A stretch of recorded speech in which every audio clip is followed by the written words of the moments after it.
유언장은 내가 오늘도 작성할 수 있고 내일도 작성할 수 있고 내일 모레도 작성할 수 있단 말이에요. 그러면 맨 마지막 유언장이 유효하고,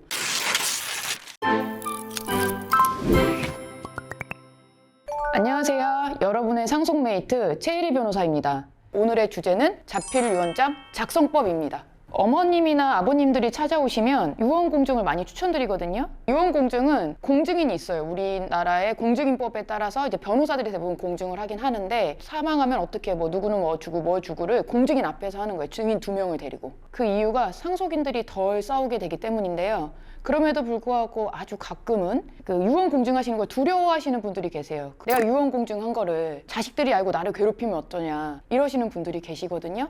제가 말씀을 드려요. 아니다, 이거 알 수 없는 거다 라고 하심에도 불구하고 걱정이 되셔서 나는 그냥 자필로 조용히 유언장을 쓰시겠다 라는 분들이 계십니다. 자필 유언장에는 내가 사망하면 A 아파트는 장남한테 주고 B 상가는 장녀한테 주고 라고 유언자가 직접 자필로 쓰는 유언장을 말합니다. 그러면 유언장을 어떻게 쓰시냐? A4 용지 한 장을 꺼내시고요, 유언장이라고 제목을 씁니다. 누가 유언장 하는지 아셔야 되잖아요. 그래서 유언자 이름 쓰시고요, 주소를 쓰셔야 돼요. 주소를 쓰실 때는 유언장을 작성하는 거기를 쓰는 게 아니라 주민등록 주소지 혹은 내가 지금 현재 거주하고 있는 곳을 주소로 쓰시는 겁니다.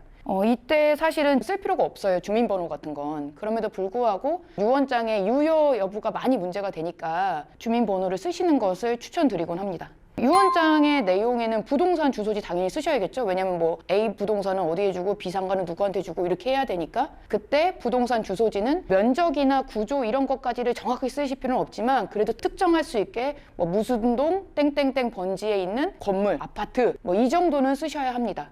그리고 그 부동산을 누구한테 준다 이렇게 쓰셔야 되잖아요. A 부동산을 장남에게 주고 B 부동산은 장녀에게 주고 이렇게 할 때 장남 땡땡땡에게 준다, 장녀 땡땡땡에게 준다 이렇게 쓸 거 아니에요. 상속한다 이렇게. 그때 상속한다고 쓸 때 장남 장녀의 주민번호까지 쓰실 필요는 없지만 그래도 이름은 쓰시는 게 좋다라고 말씀드립니다. 그러면 이렇게 유언의 전체의 문서를 모두 작성을 했어요. 그럼 뭐를 해야 돼요? 이게 언제 작성되는지는 알아야 되잖아요. 유언장은 내가 오늘도 작성할 수 있고 내일도 작성할 수 있고 내일 모레도 작성할 수 있단 말이에요. 그러면 맨 마지막 유언장이 유효하고 그 앞에 있는 유언장은 무효가 되는 거거든요. 마지막 유언자의 의사가 가장 중요한 거기 때문에. 그래서 작성일자는 되게 중요해요.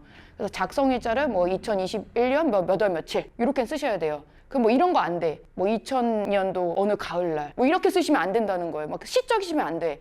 다만 요건 돼요. 오늘 예순의 생일날. 그거는 이제 특정이 되니까 날짜가. 그래서 그 정도는 쓰셔야 됩니다. 그리고 다시 한번 유언자의 성명, 내가 난 땡땡땡이다. 그리고 인장이나 도장을 날인할 수 있고, 만약에 인장이나 도장이 없으시다 할 때는 지장으로도 날인하셔도 돼요. 이렇게 하면은 유언장의 형식적인 부분은 거의 다 유효하게 된다고 보시면 됩니다. 그런데 이럴 때가 있어. 써놓고 약간 마음이 변경됐어. 원래는 장남한테 A 부동산 주고 장녀한테 B 부동산 주려고 했는데 요즘 막내가 더 말을 잘 들어. 이러면 어떻게 해야 돼? 장남 찍찍 긋고 막내 누구 이렇게 써야 되잖아요. 긋고 쓰시는 거는 수정하는 행위이기 때문에 수정하신 부분을 도장을 찍던가 인장을 찍던가 아니면은 지장을 찍어서 요거는 명확하게 변경된 부분이다 라는 것을 보여주셔야 되고, 요때 옆에다 삭제한 글자 삭 3개, 더한 글자 가 4개 이런 식으로 적어 놓으시면 훨씬 더 좋습니다.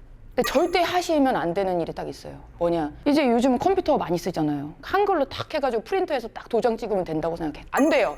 왜냐, 자필 유언이 내가 스스로 써야 되는 유언이잖아요. 그러니까 컴퓨터가 쓰면 안 돼. 두 번째, 난 지금 너무 힘이 없어. 아들아, 네가 좀 써줘라. 안 돼, 그것도. 왜냐, 내가 아니잖아. 자필, 스스로 써야 돼. 그렇기 때문에 남이 써준 글씨 안 됩니다. 그래서 이렇게 자필 유언장은 제가 늘 말씀드리지만 분쟁의 소지가 정말 많아요. 그 많은 이유는 제가 다음 영상에서 설명을 드릴 예정이고, 영상으로 남긴 유언은 유언의 종류 중에 하나가 따로 있어요. 영상을 통해서 할 때는 증인이 또 필요하고 이런 게 있거든요.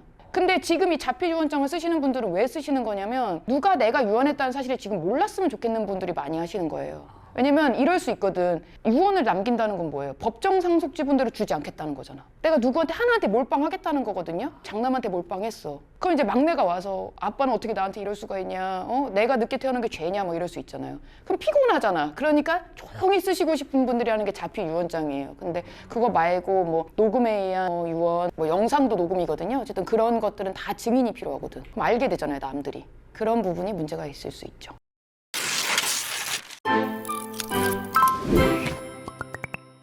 오늘의 영상이 도움이 되셨다면 구독과 좋아요 눌러주세요. 감사합니다.